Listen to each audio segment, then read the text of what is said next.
아직은 예배 시간이 좀 남았는데요. 정말 오래간만에 함께 이렇게 얼굴을 대하고 제한적이지만 예배를 드릴 수 있어서 너무 감사합니다. 예배 드리기 전에 우리 감사한 마음으로 또 이 예배 가운데 하나님 은혜를 허락해 주십시오 하는 마음으로 우리 예배를 위해서 잠깐 기도하고 그리고 제가 묵도함으로 예배 시작하겠습니다. 같이 한번 한 목소리로 기도하시겠습니다.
내가 여호와를 항상 송축하며 내 입술로 항상 주를 찬양하리이다. 내 영혼이 여호와를 자랑하리니 곤관자들이 이를 듣고 기뻐하리로다. 나와 함께 여호와를 광대하시다 하며 함께 그의 이름을 높이세. 내가 여호와께 간구하매 내게 응답하시고 내 모든 두려움에서 나를 건지셨도다. 아멘. 천지의 주제자이시자 우리의 구원자이신 하나님, 아버지 하나님 앞에 나와 예배하는 것이 얼마나 큰 기쁨이며 소중한 일인지를 다시 한번 고백합니다. 오랜 시간 각자의 집에서 각자의 처소에서 하나님을 예배하다가 하나님 허락하신 은혜를 따라 이제 제한적이지만 함께 모여 하나님을 찬양하며 예배하기 위하여 이 자리에 모였습니다.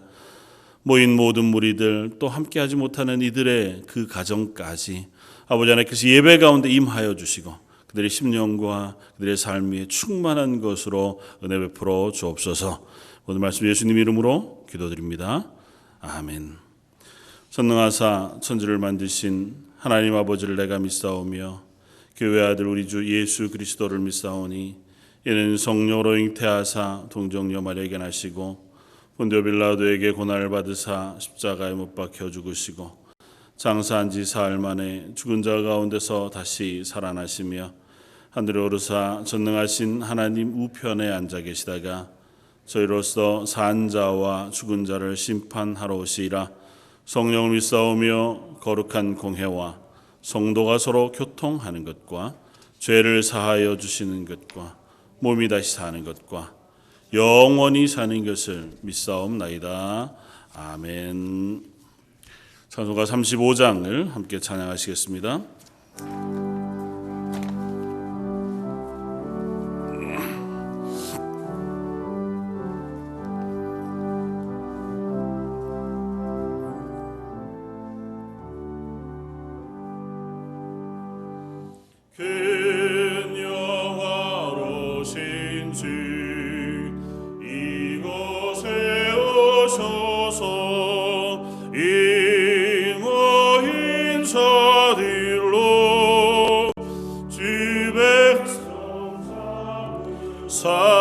사기 중에 항상 계시고 계중에 항상 계시고 긴 영광 나타내소서.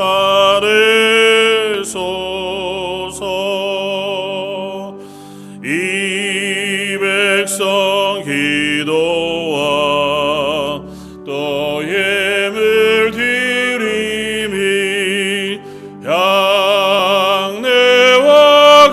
같으니 곱하디옵소서.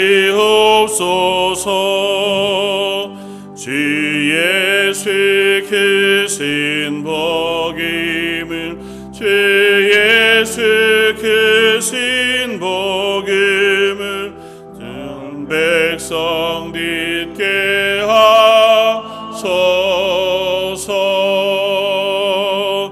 또 우리 자손들 다 주를 기리고 저 성전돌같이 길하게 하소서. 주 그 원하신 능력을 주 그 원하신 능력을 늘 끝날까지 주소서. 주 믿는 만민이 참 진리 지키며 예 성도들같이 제 찬송하다가 저 천국 보좌 앞에서 저 천국 보좌 앞에서 늘 찬송하게 하소서. 아멘.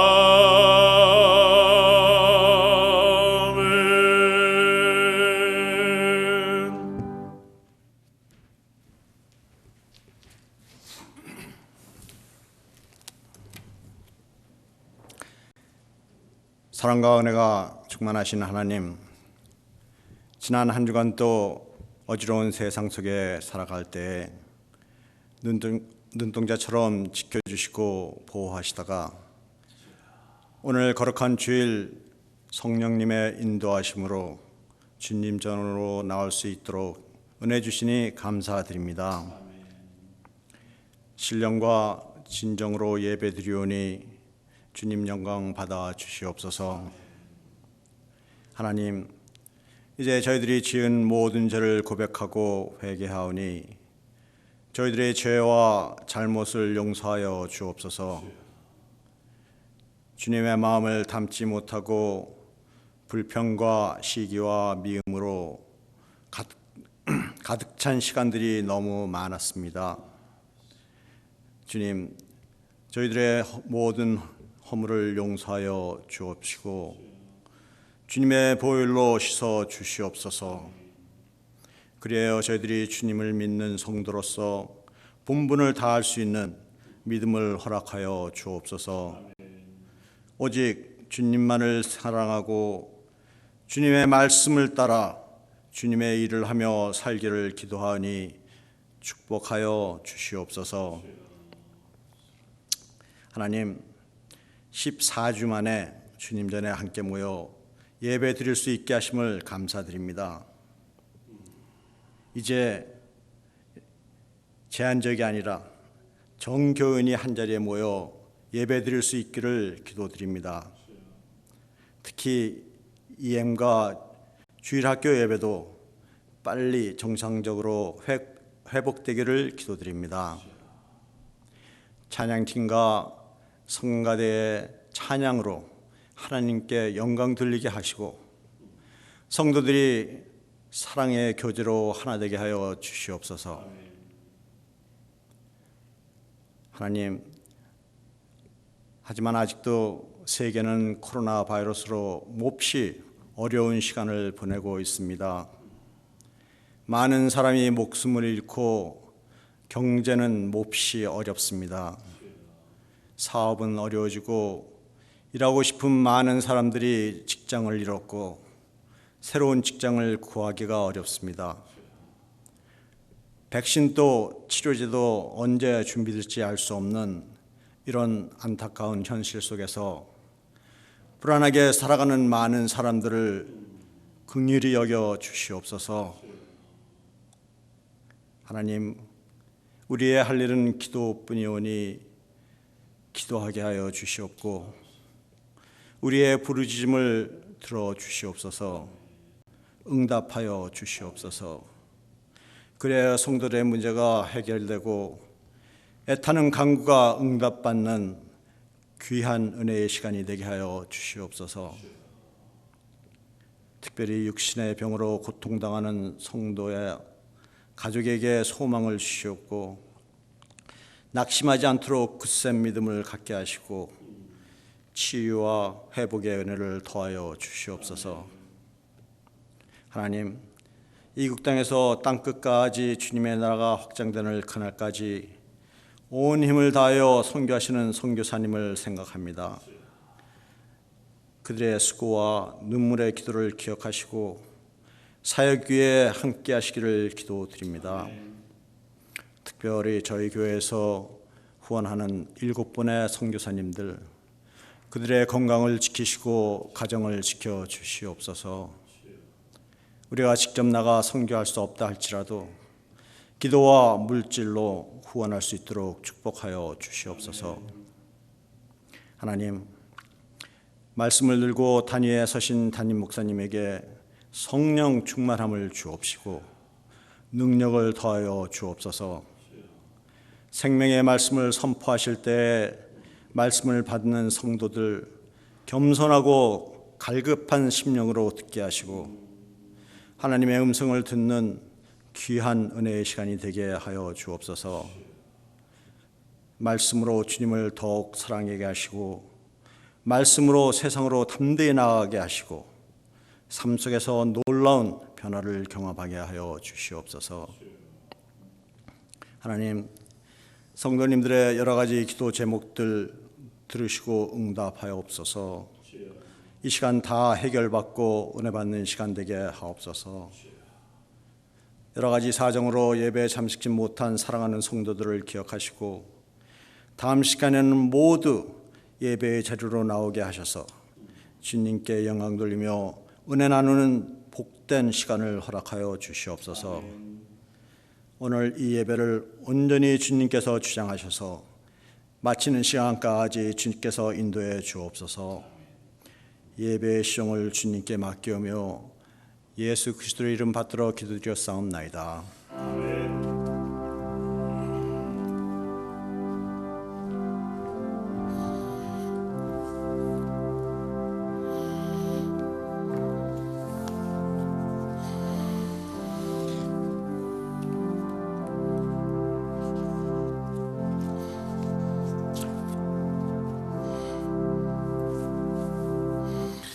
찬송가 292장을 찬양하시겠습니다.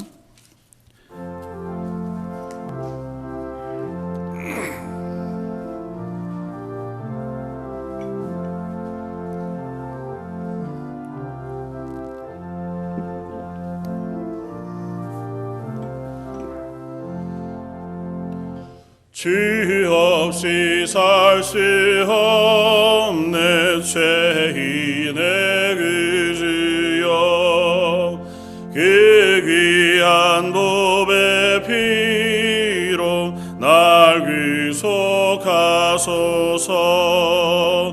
그 주의 사랑이로 일리신 보혈이 내 소망 나의 위로 내 영광 됩니다.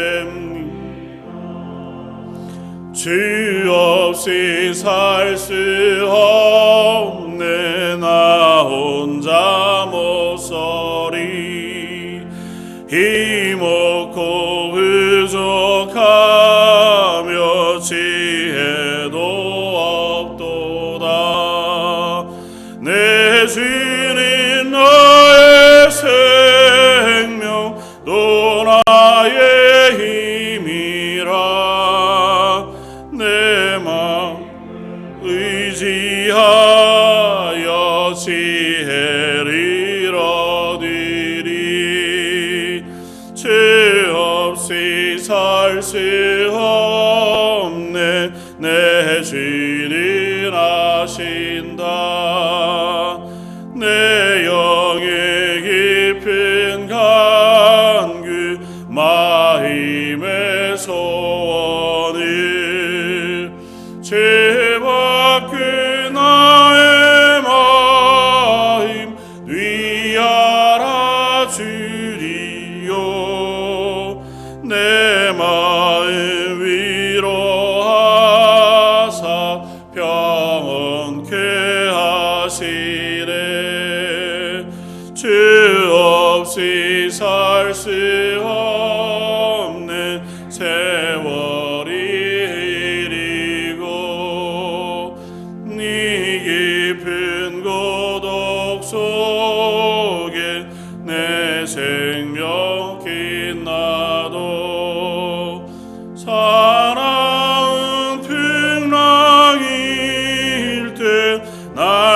아멘. 오늘 함께 나누실 말씀은 신약성경 데살로니가전서 5장 16절로 24절까지 말씀입니다.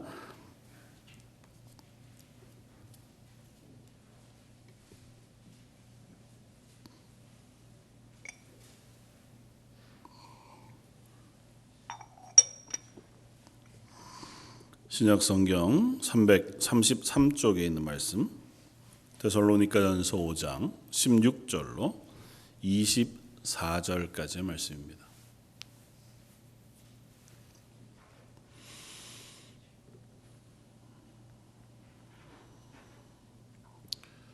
자였으면 한 목소리로 같이 한번 봉독하겠습니다. 항상 기뻐하라, 쉬지 말고 기도하라, 범사에 감사하라. 이것이 그리스도 예수 안에서 너희를 향하신 하나님의 뜻이니라. 성령을 소멸하지 말며 예언을 멸시하지 말고 범사에 하려 좋은 것을 취하고 악은 어떤 모양이라도 버리라. 평강의 하나님이 친히 너희를 온전히 거룩하게 하시고 또 너희의 온 영과 혼과 몸이 우리 주 예수 그리스도께서 강림하실 때에 흠 없게 보존되기를 원하노라.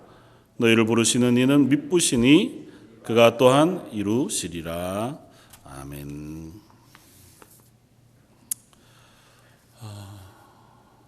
서로 인사 못하지만 우리 함께 이렇게 정말 14주 만에 예배할 수 있게 된 것이 얼마나 크고 놀라운 은혜인지, 감사한 일인지를 깨닫습니다.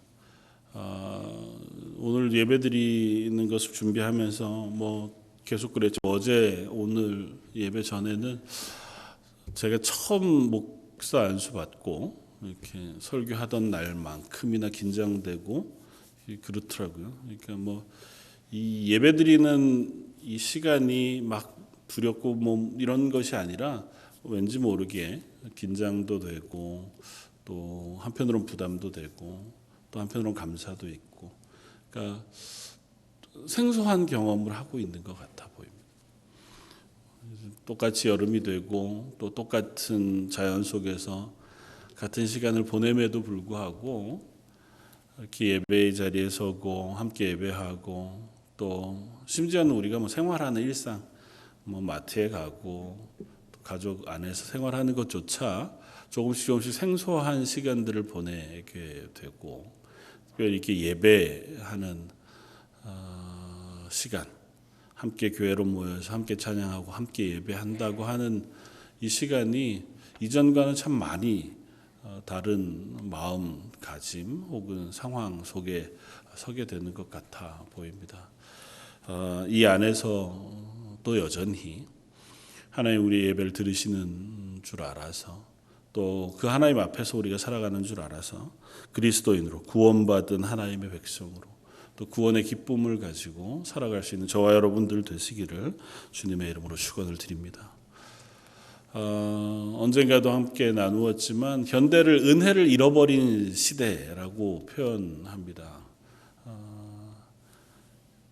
훨씬 더 은혜에 대한 감각이 사라져 버렸고, 은혜라고 하는 단어 혹은 은혜라고 하는 경험이 없는 시대를 살아가고 있다는 거죠. 그야말로 은혜라고 하는 단어는 교회에서 설교할 때 찬양할 때는 사용되지만 실제 우리의 삶 가운데 은혜라고 하는 부분의 감각과 기대 혹은 경험은 거의 전무해서 우리가 살아가는 삶은 대부분 원인과 결과로 이루어졌다 우리가 판단하고, 또 내게 주어지거나 내가 얻은 것들은 대부분은 내가 수고하여 획득한 것이거나 내가 당연히 누려야 할 권리, 또 내가 감당해야 할 결과로 생각하는 시대를 우리가 살아갑니다. 그게 사회적인 영향도 있을 터이고 인문학적인 어떤 배경 때문일 수도 있을 것이고 여타한 이유가 있지만 어쨌거나 하나님의 은혜라고 하는 단어가 피부에 와닿는 실제적인 감각으로 내게 경험되고 또 기대가 되고 그것으로 인하여 감사하고 그것이 내 마음을 충만히 채우는 것과 같은 경험이 참 어려운 시대를 살아가고 있다고 하는 고백을 합니다. 나는 안 그런데요. 그럴 수도 있죠. 우리들이 이미 교회 안에서 너무 익숙하게 은혜라는 단어를 쓰고 또 우리가 은혜에 의지하여 하나님의 백성 되었다고 하는 고백을 늘 하는 사람들이니까 사실은 난 그렇지 않습니다고 얘기할 수 있을지 모르지만 생각해 보면 저도 말씀을 준비하면서 또 말씀을 대하면서 하나님의 은혜라고 하는 단어만큼 참 설명하기가 쉽지 않고 또 우리의 삶 속에서 늘 누려지고 경험되기 어려운 단어가 없겠다고 하는 생각을 합니다. 그래서 이 시대를 지나가면서 하나님의 은혜라고 하는 단어를 회복할 수 있는 기회가 되었으면 좋겠다.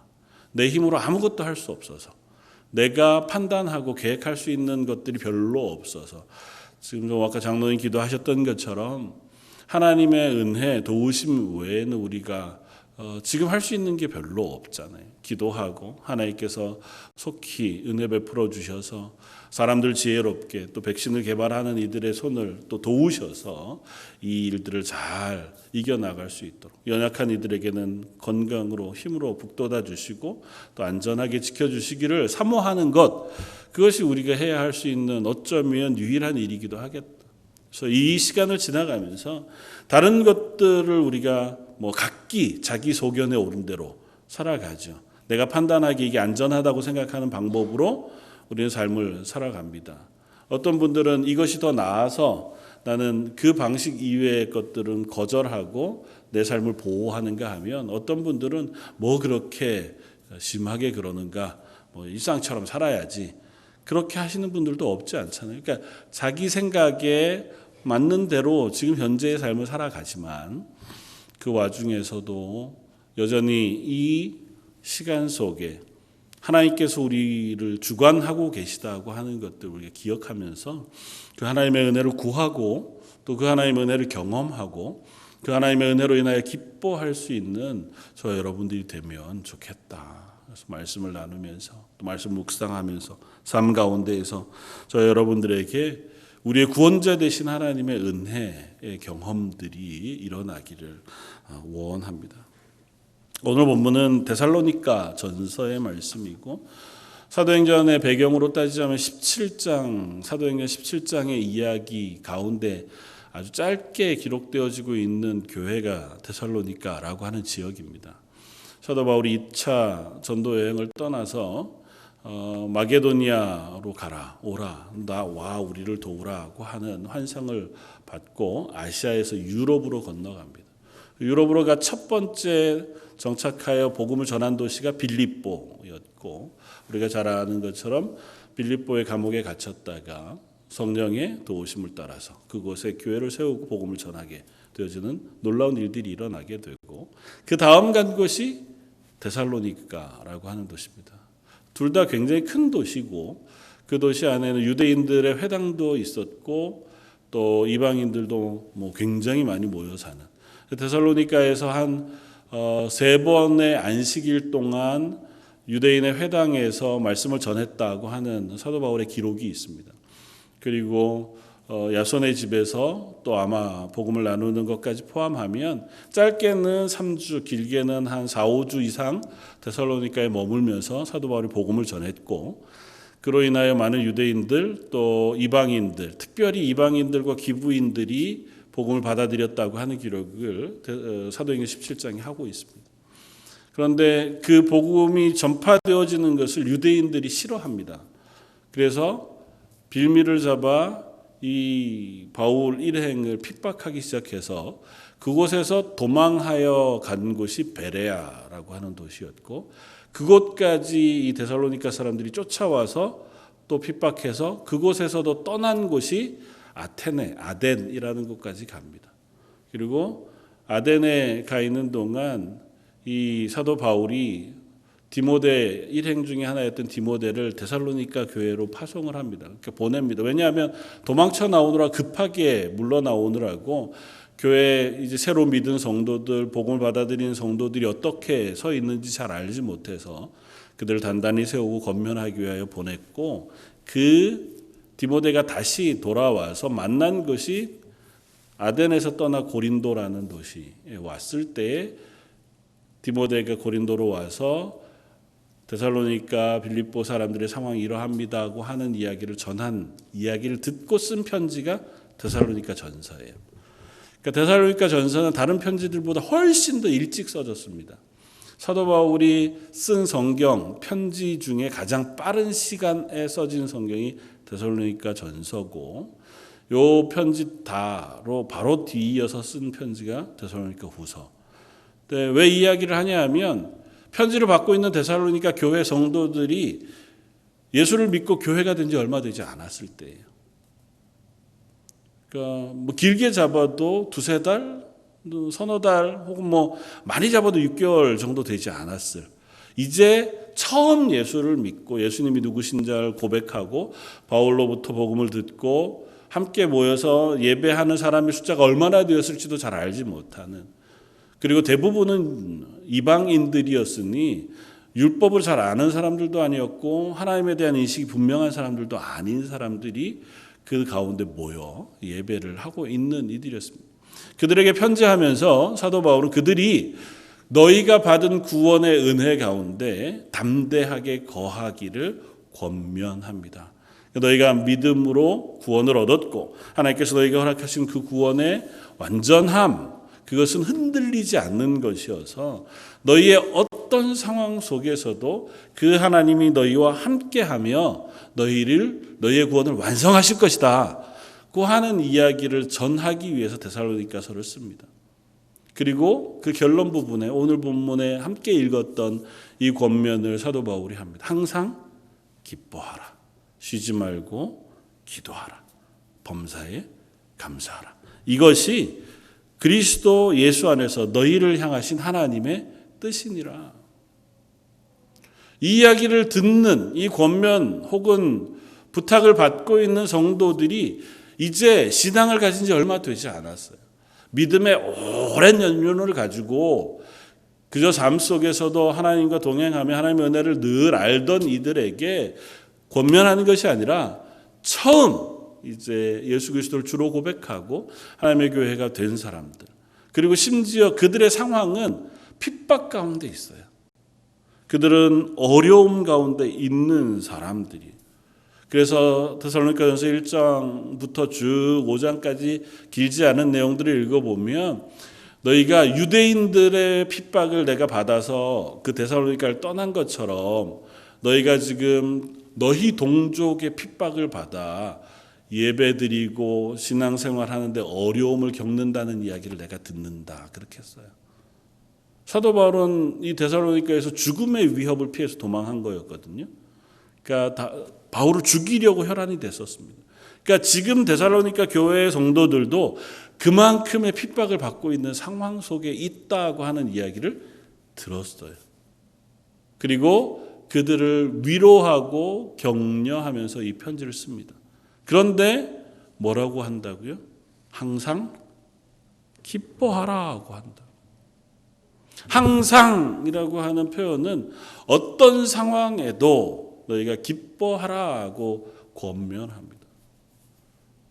근데 참 어려운 일이잖아요. 다짜고짜 항상 기뻐해라. 지금 기뻐할 상황이 아닌데요. 저나 여러분들이나 이 시간을 지나면서도 늘 비슷하지만 불안함이 있고 답답함이 있고 또 무기력해져 가고 또 지쳐가는 시간들 속에 하나님이 항상 기뻐해라. 쉬지 말고 기도해라. 범사에 감사해라. 말씀은 아멘이긴 한데요. 잘 안 됩니다잖아요. 그렇지 않습니까? 기뻐할 일이 별로 없습니다.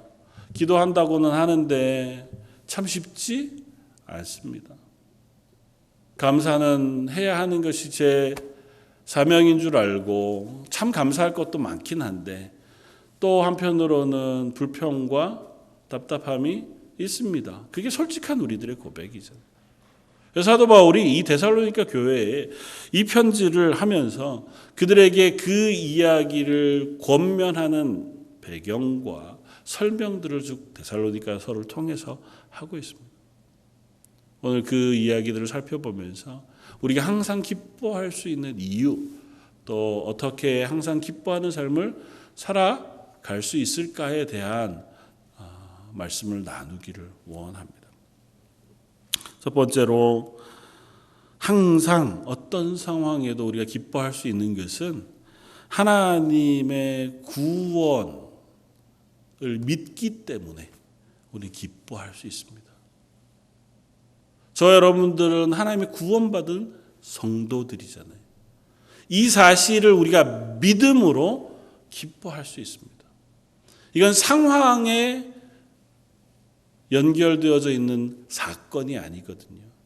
내가 구원받았으면 하나님 이 세상에서의 삶이 이렇게 저렇게 변하면 내가 구원받은 줄 알겠습니다. 아니요. 이 세상에서의 삶이 어떠하든지 하나님의 구원은 우리에게 부어졌다고 하는 것이 성경에서의 진술이거든요. 우리를 구원하시는 것은 무엇으로 구원하십니까? 우리의 삶의 변화? 우리의 삶의 애씀? 아니잖아요. 우리를 구원하시는 건 뭘 통해서만요? 예수 그리스도의 십자가의 은혜 외에 다른 것으로는 구원받을 이름을 주신 적이 없다고요. 하나님께서 우리를 구원하셨으므로 나는 이미 하나님의 구원받은 자녀인 것을 고백함으로 기뻐할 수 있습니다. 그리고 이것은 모든 그리스도인의 삶의 바탕의 단단한 토대가 되어집니다.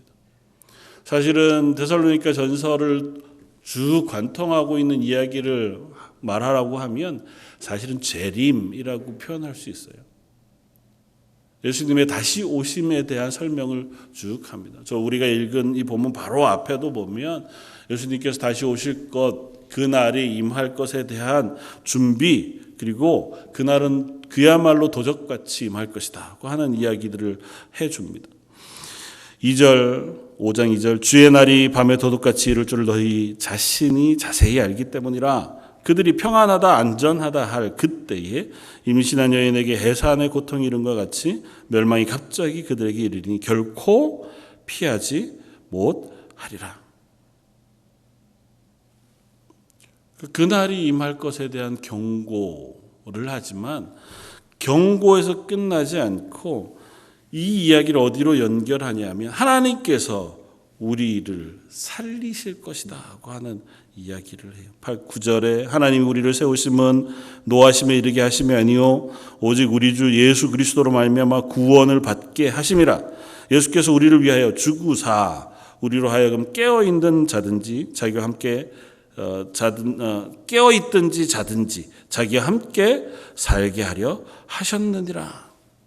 하나님이 예수 그리스도를 통하여 우리를 살게 하셨다고 표현해요. 그래서 장차 올 그 심판은 우리를 죽이기 위하여 우리에게 임하는 것이 아니에요. 그것은 우리를 살리기 위하여 하나님께서 우리에게 허락하시는 것이고, 그러므로 너희는 지금 너희의 삶에서 두려워할 것이 없다는 것입니다. 하나님께서 우리의 구원자가 되심으로 그 구원받은 기쁨과 감격, 감사를 가지고 살아갈 수 있다고 하는 것입니다. 우리가 비록 이 땅에 있어도 또 심지어 이 땅에 사는 상황이 내가 기대하는 것과 다르다 할지라도 하나님이 우리를 보호하시고 우리의 구원의 주인이 되어주심으로 그 하나님의 구원을 묵상하고 생각할 때마다 우리는 기뻐할 수 있다는 것입니다. 예수님께서 십자가에 달리시기 전에 마지막 날 만찬을 하시면서 제자들을 위하여 기도하신 기도를 우리가 잘 압니다. 흔히 대제사장적 기도로 표현되어져 있는 그 기도의 핵심은 무엇이냐 하면 바로 이것입니다. 요한복음 17장 15절에 내가 비옵는 것은 그들을 세상에서 데려가시기를 위함이 아니요 다만 악에 빠지지 않게 보전하시기를 위함이니라. 내가 세상에 속하지 아니함과 같이 그들도 세상에 속하지 아니하였사옵나이다. 하나님, 저들을 위하여 기도하는 것은 이 험악한 세상, 이 죄 많은 세상, 낙심할 만한 것 많은 세상에서 저들을 빨리 데려가셔서 하나님 나라에 가게 해 주십시오라고 기도하는 것이 아닙니다. 여전히 이 땅에 살아가지만, 여전히 이 험악한 가운데 있지만 하나님께 속한 이들이므로 하나님께서 그들을 보호해 주시기를 간구합니다. 예수님의 기도입니다. 제자들을 위한 기도이자 저와 여러분들을 향한 기도의 내용도 동일합니다. 하나님 우리를 이 땅 가운데에서 하나님의 사람으로 구원하시기로 작정하셨고 그 구원을 완성하실 때까지 하나님 저와 여러분들의 구원을 이루어 가시는 하나님이시라는 것입니다. 예수님의 기도뿐만 아니라 구약의 예레미야에게 향하신 하나님 말씀도 동일합니다. 예레미야가 가장 힘겨웠던 때 죽음의 두려움 가운데에 감옥에 빠져서 물 없는 궁덩이에서 죽을 날을 기다리고 있던 그때에 하나님께서 예레미야에게 말씀하십니다. 야, 내 사촌이 오거든 아나돗에 있는 밭을 돈을 주고 사거라. 지금 당장 이 나라가 멸망할 것이고 밭을 사도 내가 그 밭에 가보지조차 못할 그런 상황에 하나님은 소망을 가지고 그 밭을 사고 그 밭의 매매 계약서들을 잘 나누어서 보존하도록 그렇게 명령하십니다. 그리고 예레미야에게 권면하기를 이렇게 얘기합니다. 예레미야 32장 40절에 내가 그들에게 복을 주기 위하여 그들을 떠나지 아니하리라 하는 영원한 언약을 그들에게 세우고 나를 경외할 마음을 그들의 마음에 두어 나를 떠나지 않게 하고 내가 기쁨으로 그들에게 복을 주되 분명히 나의 마음과 정성을 다하여 그들을 이 땅에 심으리라. 지금 상황은 그야말로 기대할 만한 것이 아무것도 없어요. 예레미야 개인의 삶도 그러하고 이스라엘의 현재의 모양도 그러합니다. 그리고 심지어 그 가운데 하나님을 의지하여 기도하는 무리도 없는 상황이에요. 하나님께서 그냥 심판을 내리셔서 없애버리면 끝날 상황이고 심지어 하나님이 예레미야를 통하여 그 심판의 메시지를 선포케 하셨어요. 그러니까 예레미야가 뭐 하나 기대할 것이 없는 그때에 하나님께서 그 마지막 순간에 예레미야에게 말씀하십니다. 아니다. 내가 그들의 마음속에 새 언약을 심고 그들의 마음을 그 마음속에 내가 떠나지 아니하여 그들을 내 백성이 되게 하라. 그리고 뭐라고요? 내가 기쁨으로 그들에게 복을 주되 하나님께서 기뻐하시며 그들에게 복을 주어서 내 마음과 정성을 다해서 그들 이 땅에 심을 것이다 하고 약속해요. 지금 눈앞에 일어나고 있는 일은 어떠하든지 내가 너희를 내 백성 삼고 내 것으로 삼고 내가 구원하기로 약속한 이상 내가 그것을 이룰 것이다 하고 말씀하고 계시다는 것. 하나님 저와 여러분을 하나님의 백성 삼으신 이상 하나님 그 구원을 이루실 겁니다. 그리고 그것이 우리의 약속인 이상 우리는 그 사실을 믿음으로 현실 가운데서 감사하며 기뻐할 수 있는 하나님의 사람들이 되어지는 줄 믿습니다. 두 번째는 하나님 우리에게 구원자가 되실 뿐만 아니라 우리의 보호자가 되어주시겠다고 약속하고 있기 때문입니다. 하나님 이 땅을 살아가는 동안은 좀 힘들지만 잘 버티면서 살아라. 내가 너희를 구원했다고 약속했지 않니? 죽고 나면 내가 하나님 나라에 데리고 올 거야만 말씀하고 계시지 않다고요. 요한복음에서 예수님께서 하신 기도도 동일하지만 하나님 이 땅에 있는 동안에도 내가 너희를 지킬 것이다, 보호해 주겠다고 말씀해 줍니다. 오늘 본문 앞쪽에 그래서 사도 바울은 데살로니가 교회에 편지하기를 이렇게 편지합니다. 8절 우리는 낮에 속하였으니 정신을 차리고 믿음과 사랑에 호심경을 붙이고 구원의 소망에 투구를 쓰자. 하나님이 우리를 세우시면 노하심에 이르게 하심이 아니요 오직 우리 주 예수 그리스도로 말미암아 구원을 받게 하심이라. 야, 우리 믿음과 사랑으로 우리의 몸을 에베소서에서 고백하고 있는 것처럼 전신갑주를 취하. 이 세상에서 우리를 도전하는 것들이 있을 거지만 너희가 믿음으로 또 하나님의 구원하심에 대한 확신으로 하나님의 신뢰하심을 따라서 전신갑주를 취하고 이 땅의 삶을 살아가자. 그렇게 권면하고 있다. 그리고 오늘 본문의 마지막도 그렇게 이야기합니다. 23절 평강의 하나님이 친히 너희를 온전히 거룩하게 하시고 또 너희의 온 영과 혼과 몸이 우리 주 예수 그리스도께서 강림하실 때 흠 없게 보존되기를 원하노라. 너희를 부르신 이는 미쁘시니 그가 또한 이루시리라. 예수님 다시 오실 그때까지, 아니면 우리가 하나님 나라 가는 그날까지 하나님 우리의 혼과 영과 몸을 보존하시리라고요. 하나님이시니 하나님이 이루시리라고 사도 바울이 권면합니다. 그러니까 우리를 지키시는 분은 하나님이세요. 그리고 이 땅의 삶을 하나님께서 지키시마 약속하고 계세요. 그 하나님의 약속은 저와 여러분들을 향하여 동일하게 주어진 줄 믿습니다. 그리고 우리의 어떤 상황 속에도 그 하나님의 지키심의 약속은 변치 않는 줄 믿습니다. 성경의 인물 가운데 사실은 그런 하나님의 도우심과 지키심에 대한 완전한 고백, 그것이 두려웠던 몇몇 인물들이 없지는 않습니다. 신약으로 생각해 본다면 우리 사도 바울의, 사도 베드로의 마음을 우리가 한번 생각해 볼 수 있습니다. 하나님 앞에 신실한 제자였고 또 예수님을 끝까지 따르는 사람이었음에도 불구하고 예수님의 십자가의 그 마지막 순간 예수님을 3번이나 부인하고 배신했던, 그래서 더 이상은 내가 예수님의 제자로서 살 수 없겠습니다고 한 낙심의 마음을 가졌던 사람이 베드로였습니다.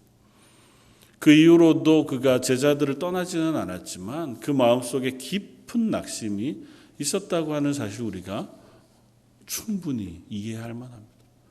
예수님이 다시와 회복하게 하셨을 때조차도 3번의 대답을 조심스럽게 할 수밖에 없을 만큼 부끄러운 마음을 가졌던 사람이었습니다. 그러나 예수님이 회복해 하신 후에 사도 베드로는 그 누구보다도 담대한 믿음으로 하나님이 우리를 지키시고 보호하신다는 사실을 권면하고 설교합니다.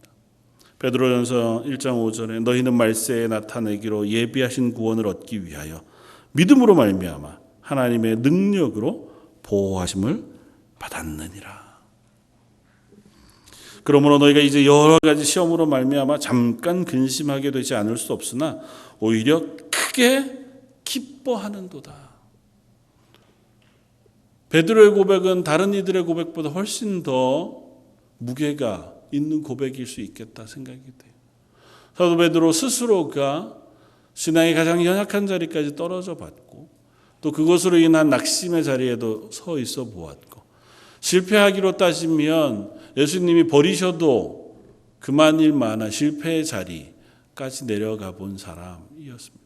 그럼에도 불구하고 하나님이 그 가운데에서도 나를 회복시키시고 보호하시고 한 경험을 스스로가 알았기에 성도들 향하여 권면하면서 하나님이 우리의 보호자가 되어주십니다. 우리를 지키십니다고 고백할 수 있는 줄 믿습니다. 데살로니가 교회에 편지하는 사도 바울의 마음도 별반 다르지 않았으리라고 믿습니다. 이제 세워진 지 얼마 되지 않은 교회, 예수 그리스도를 주로 고백하고 예수 믿기 시작한 지 얼마 되지 않았는데 일어난 숱한 박해가 데살로니가 교회를 교회로 세우는 일을 얼마나 어렵게 했을까 짐작해 볼 수 있습니다. 야손이라고 하는 사람의 집에 모였을 때 그 야손을 잡아다가 감옥에 갖추고 그 다음에 핍박하는 일들을 사도행전에 아주 짧게 썼습니다. 사도 바울과 일행이 다 도망가고 난 이후에 그 화살이 누구에게로 갑니까? 야손과 예수 그리스도를 믿는 사람들에게로 가지 않았겠습니까? 그 사람들이 여전히 매주 모여서 함께 예배하고 예수 그리스도를 주로 고백하며 신앙생활을 해나가겠다. 그들이 모이는 것도 어려웠을 것이고 그렇다고 해서 누가 지도자가 있거나 믿음의 사람이 있어서 그들을 위로해주고 격려해주는 사람이 있는 것도 아니잖아요. 그야말로 예수님이 나의 구주가 되신다. 그 얘기 하나 듣고 믿음으로 고백한 사람들, 내가 그 예수님이 나의 구주입니다고 고백한 사람들이 불과 얼마지 않아서 자기들끼리 모여 예배를 드리는 상황. 그런데 박해는 있어요. 정말 신앙생활을 유지할 수 없는 그 상황 속에 사도 바울이 안타까운 마음으로 그들을 향하여 편지하면서 권면하고 있는 겁니다.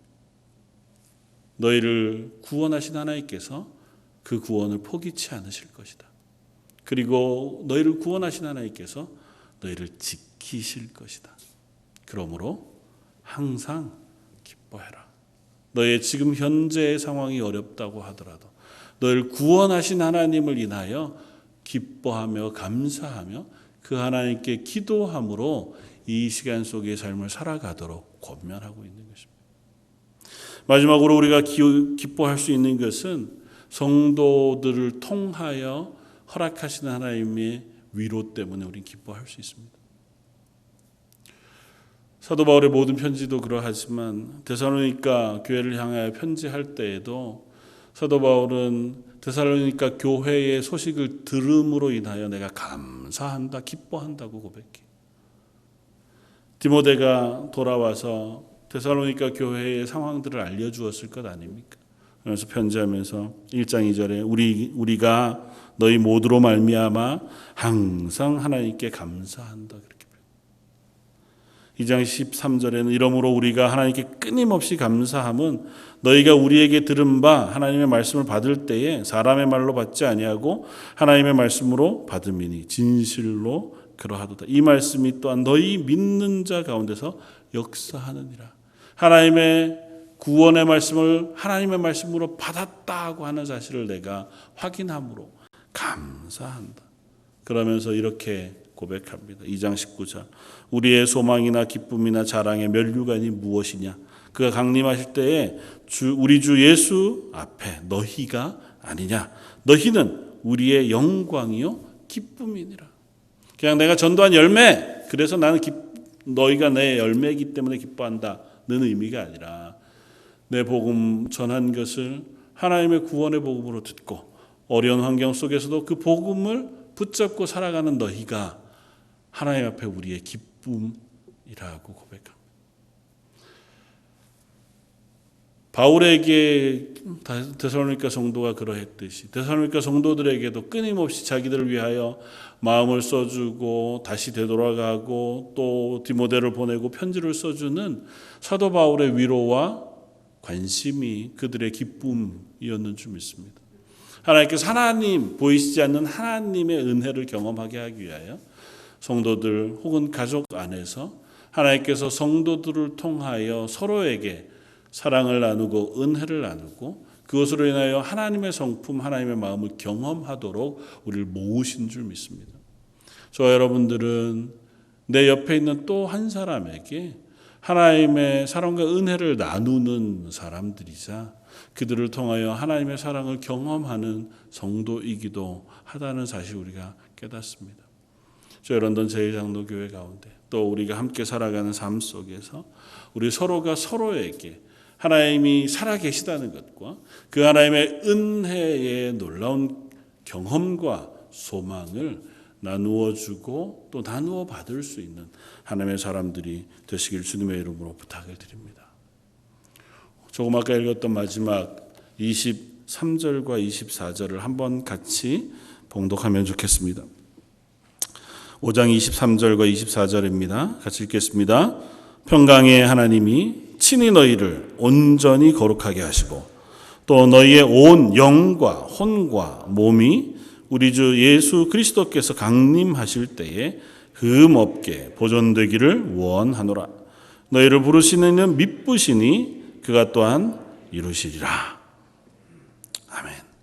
은혜를 잃어버린 시대에 소망과 기대가 점점 희미해져가는 시대에 이 말씀이 저와 여러분들에게 소망과 위로가 되길 바라고 그 하나님께서 저와 여러분들과 함께 하시는 것을 믿음으로 기쁨과 감사 가운데 살아가는 저와 여러분들 되시기를 주님의 이름으로 부탁을 드립니다.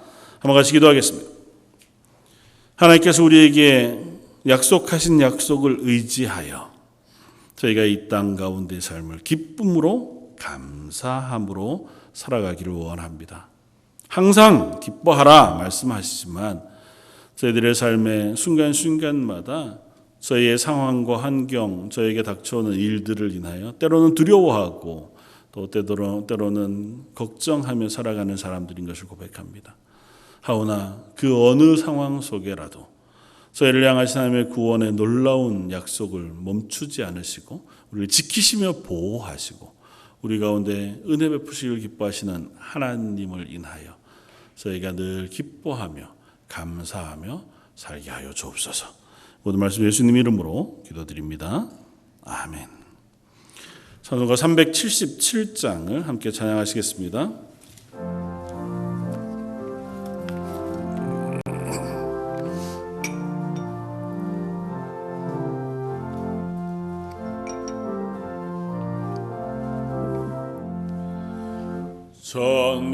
전능하신 주 하나님 나는 신뢰자이니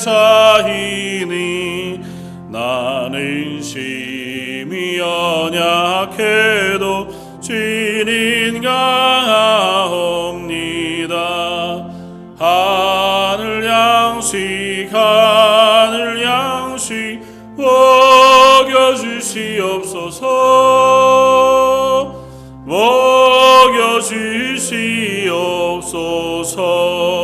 쥐정 같은 생명수를 마시도록 하시며 불과 기름 기둥으로 나를 인도하소서.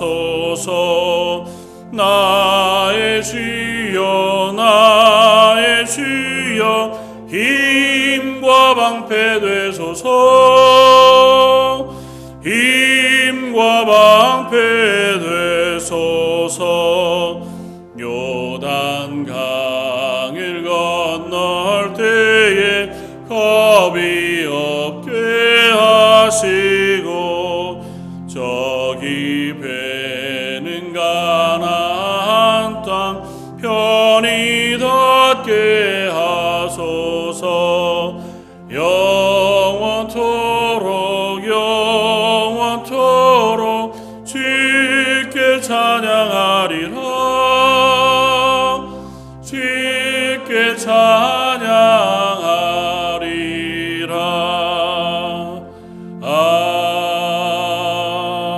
아멘.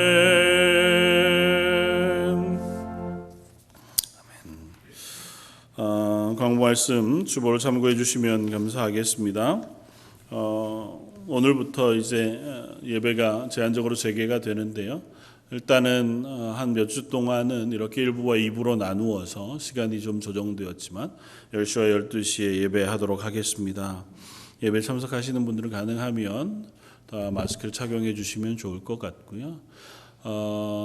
안내 데스크에 혹 못 가져오시는 분들을 위해서 마스크를 비치해 놓았습니다. 그래서 혹 쓰실 분들은 사용하시고 또 들어오시고 나가실 때에 손 세정제 사용하셔서 방역해 주시고 또 이 예배를 다 드리고 나면 이 환기 시설을 통해서 환기하고 또 청소하고 하는 것들을 계속해서 합니다. 어제도 함께 모여서 다 청소하는 것들 그리고 세균 제거하는 것들을 다 의자도 닦고 해서 그렇게 일단은 안전하게 최선을 다해서 준비하고 있습니다. 그래서 기억하시고 잘 준비해 오셔서 예배 자리에 참석하면 좋겠고 또 매주 토요일 새벽 예배 후에는 또 주일을 준비하면서 한번 깨끗이 청소하는 시간들을 가지려고 하니까요.